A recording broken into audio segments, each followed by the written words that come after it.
Today we're highlighting our Oklahoma proven perennial for this year.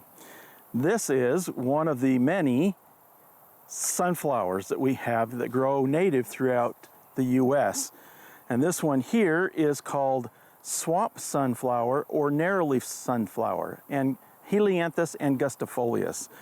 And this is a native to the eastern half of the U.S. It starts eastern Oklahoma, up into Missouri, down to Texas, and then goes all the way over to Florida and New York. So it's a very tough, very hardy, cold tolerant plant because it's good up to zones 5 and down to zones 9.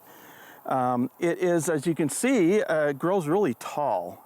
So in its native habitat, it grows in moist to occasionally wet soils. So, great for a rain garden or maybe growing along a pond or other wet or moist areas in the landscape. It'll tolerate drier soils as long as you can provide a little supplemental irrigation to it during the hot, driest part of the summer. Under good irrigation and good conditions, it can get, as like this one here, 6 to 8 foot high.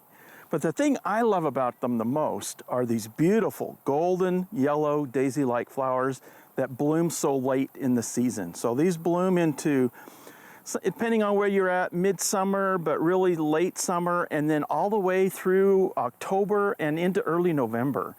I've had some of these in my yard, and they still bloom like crazy. They're just gorgeous in the late fall, like around Halloween even, they're still blooming. So it's a really great plant. I really like this plant because it's a native and because it puts on such a nice show late in the season. Now this one here, you see we've already got a couple planted, and we're going to go ahead and put this one in the ground. It's a good sized plant. It's got a good root system on it. We dug a hole that's no deeper than the plant, the root ball itself.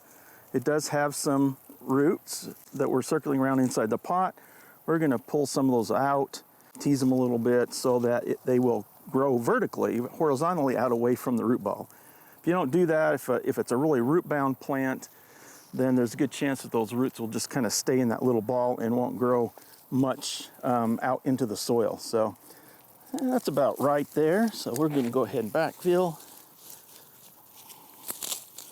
Got some nice loose soil here. Like I say, it'll tolerate some wet feet.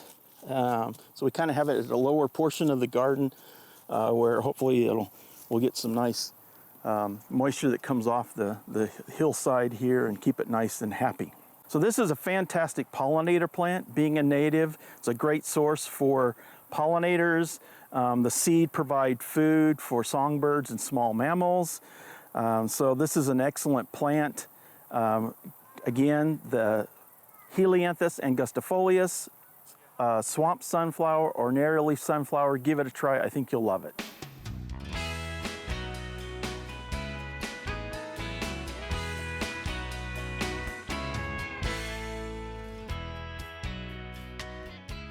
We hope you enjoyed this video as part of our Oklahoma Gardening YouTube channel.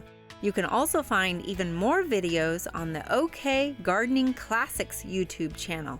And join us on social media for great gardening tips, photos, and discussion.